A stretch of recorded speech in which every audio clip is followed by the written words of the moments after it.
क्या देखता है कि वही डायन उसके बेड पे बैठी है सामने। दोस्तों, आज मैं आपको बिहार की एक ऐसी डायन की कहानी सुनाने जा रहा हूँ जो मर चुकी है, लेकिन मरने के बाद आज भी जिंदा है।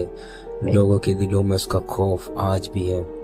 दोस्तों, ये कहानी है बिहार के एक छोटे से गांव की, और जिसके साथ ये घटना घटी है उसका नाम है राहुल।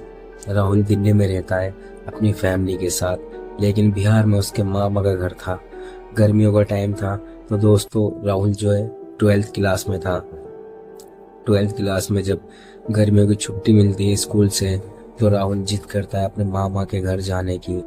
तो उसके घर वाले उसे उसके मामा के घर भेज देते हैं। राहुल जाता है, घूमता फिरता है गाँव में, बहुत इंजॉय करता है। लेकिन राहुल के मामा ये कहते हैं कि देख, मेरी बात सुन, पूरे गांव में कहीं भी घूम, कहीं भी जा, हम तुझे नहीं रोकेंगे, लेकिन देख सामने वो घर है ना, उस घर के आसपास भी गलती से भी मत जाना। वहां से कोई भी आवाज दे, खासकर कोई औरत, गलती से भी मत जाना, ठीक है। राहुल ने बोला ठीक है, कोई बात नहीं मामा, मैं तो पूरा गांव में घूम लूंगा, उस घर के पास नहीं जाऊंगा, मुझे कोई दिक्कत नहीं है। राहुल अपना 4-5 दिन घूमता है फिरता है, मस्त एंजॉय करता है, कोई दिक्कत नहीं होती। एक दिन दोस्तों ऐसा होता है कि राहुल अब छत पे से क्या देखता है कि सामने घर में एक औरत खड़ी है जो इसे एकदम वियर्ड तरीके से देख रही है। दोस्तों, एक सेकंड को तो ये पहले डर जाता है, लेकिन बाद में जब ये उसकी आंखों में देखता है तो ये खो जाता है। मानो दोस्तों उसने इसको अपने काबू में कर लिया हो, अपने वश में कर लिया हो। दोस्तों, ये दोनों एक दूसरे को देख ही रहे होते हैं और वो हाथ के इशारे से अपने घर की तरफ इसे बुलाती है। और दोस्तों, ये समझ लो पूरा इस तरीके से हो जाता है जैसे कोई पागल हो चुका है। मतलब उसका माइंड काम करना बंद कर देता है, और राहुल छत पे से नीचे उतर के जाता है उसके घर की तरफ।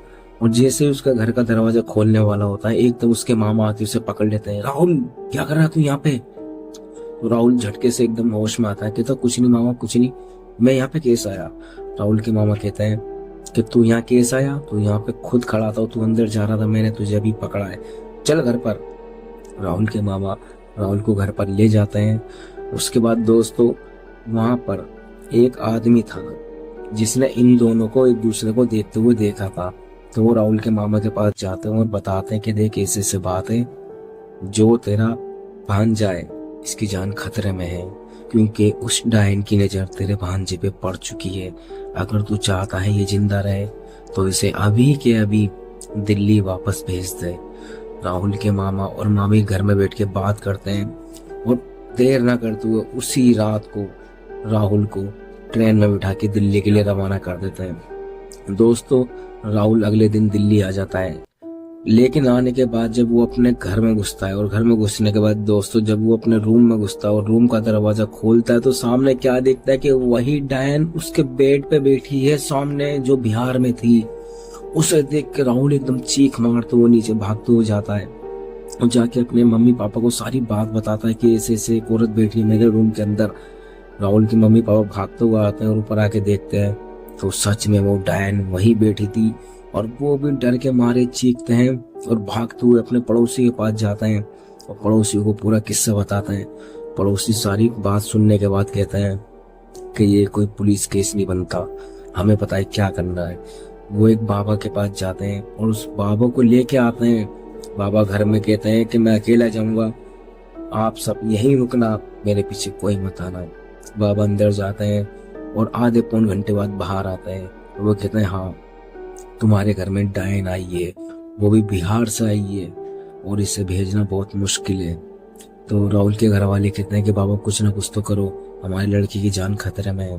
बाबा कहते हैं बेफिक्र रहो, मैं इसे भगा दूंगा, लेकिन मेरे को 2 घंटे अपनी क्रिया करनी पड़ेगी, और उस क्रिया के दौरान राहुल को अकेला मत छोड़ना गलती से भी। तो राहुल के घर वाले कहते हैं ठीक है, हम इसे अकेला नहीं छोड़ेंगे। बाबा अपनी क्रिया स्टार्ट करते हैं, 2 घंटे नॉन स्टॉप क्रिया चलती है। उसके बाद बाबा उस डायन को वहां से भगा देते हैं। वो दिन और आज का दिन है। राहुल ने उस डायन को फिर दोबारा कभी नहीं देखा, और ना ही दोस्तों राहुल दोबारा अपने मामा के गाँव गया। दोस्तों, अब तो राहुल की शादी हो चुकी है, और उस टाइम राहुल जो 12th क्लास में था। आप समझ सकते हो कि 12th क्लास में एक लड़के की उम्र क्या हो सकती है। दोस्तों, अगर आपको हमारी कहानी पसंद आई हो तो हमारे चैनल को सब्सक्राइब करना ना भूलें और वीडियो को लाइक जरूर कर दें।